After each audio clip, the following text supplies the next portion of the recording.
आज Doubtnut app download करें। Doubtnut पर अपने सभी गणित, रसायन विज्ञान, भौतिक विज्ञान और जीव विज्ञान के डाउट्स का करो सफाया। बस प्रश्न की फोटो खींचो, एक ही प्रश्न को क्रॉप करो और तुरंत वीडियो सोल्यूशन पाओ। अभी डाउनलोड करें। प्रश्न दिया है पुनः चक्रण क्या है, इसके लिए हम क्या कर सकते हैं। तो आइए हम लोग इस प्रश्न का यहाँ पे उत्तर देते हैं और समझते हैं कि पुनः चक्रण की प्रक्रिया होती क्या है। आपको नाम से ही स्पष्ट हो रहा होगा यह पुनः चक्रण। तो देखिए हम लोग इसको सामान्य शब्दों में समझते हैं।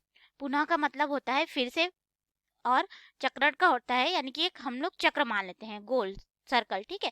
तो उसको फिर से अपने प्रक्रिया में शामिल करना ही क्या होता है, पुनः चक्रण होता है। तो इसको हम लोग इस तरह से समझते हैं। आप लोग देखे होंगे जब भी हम लोग होटल से खाना ऑर्डर करते हैं या कोई चीज पैक करा के लाते हैं तो उससे हमें प्लास्टिक के डब्बे मिलते हैं। तो ये जो डब्बे होते हैं इसको मम्मियाँ बहुत अच्छे से प्रयोग करती हैं।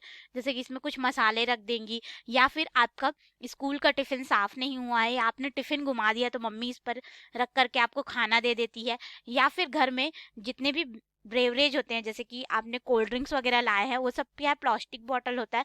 तो उन सब में मम्मी क्या करती है, पानी भर करके फ्रिज में रख देती है, फिर उसका पीने के लिए प्रयोग कर सकते हैं। या फिर उन बॉटलों में वो नए नए पौधे उगा लेती हैं। तो इस तरह से क्या होता है कि ये जो प्लास्टिक के कंटेनर हमारे पास उपलब्ध है, यानी कि डिब्बे या फिर बॉटल, वो सबको मम्मी फिर से प्रयोग में ला रही है, ठीक है। तो यही एक पुनः चक्रण की प्रक्रिया है। तो इसको अब हम लोग अपने विज्ञान की भाषा में समझते हैं। जैसे कि हमारे घर में अखबार होते हैं, पढ़ने के बाद वो पुराने अखबार जो हो गए, कॉपी किताब हो गए, या फिर धातु की बनी पुरानी वस्तुएं हो गई, ठीक है। धातुओं से जो बनी हुई रहती है पुरानी वस्तुएं, जिनको हम लोग प्रयोग में नहीं लेते, अर्थात हम बोल सकते हैं कि बेकार वस्तुएं, तो इनका हम लोग, या फिर प्लास्टिक की जो बनी वस्तुएं, जैसे हमने यहाँ पे डिब्बे और बोतल का उदाहरण दिया, ठीक है, ये सभी को हम लोग क्या करते हैं, कुछ प्रक्रियाओं के द्वारा नए रूप में परिवर्तित कर देते हैं। जैसे कि मम्मी इसको खाना रखने के लिए प्रयोग करने लग गई, बॉटल को उसने काट के उसमें छोटे छोटे पौधे उगा लिए, या फिर उसमें और कुछ मसाले वगैरह रखने के लिए प्रयोग कर लिया। तो ये क्या हो गया कि उसको उन्होंने मॉडिफाई कर लिया, परिवर्तित कर लिया अपने अनुसार, ठीक है।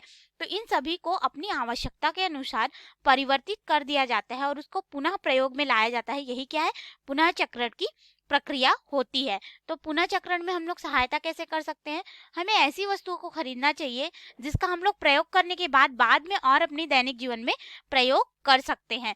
तो यह तो हो गया, जैसे हमने खाना ऑर्डर किया तो हमें डब्बा मिला, या कोल्ड ड्रिंक लिया तो हमें बॉटल मिल गया, ठीक है। या फिर हमने पानी खरीदा तो बॉटल मिल गया, तो उस बॉटल का हम लोग प्रयोग कर सकते हैं। तो हमें ऐसी वस्तुओं को खरीदना चाहिए जिनका हम पुनः चक्रण कर सके या फिर पुनः चक्रण संभव हो।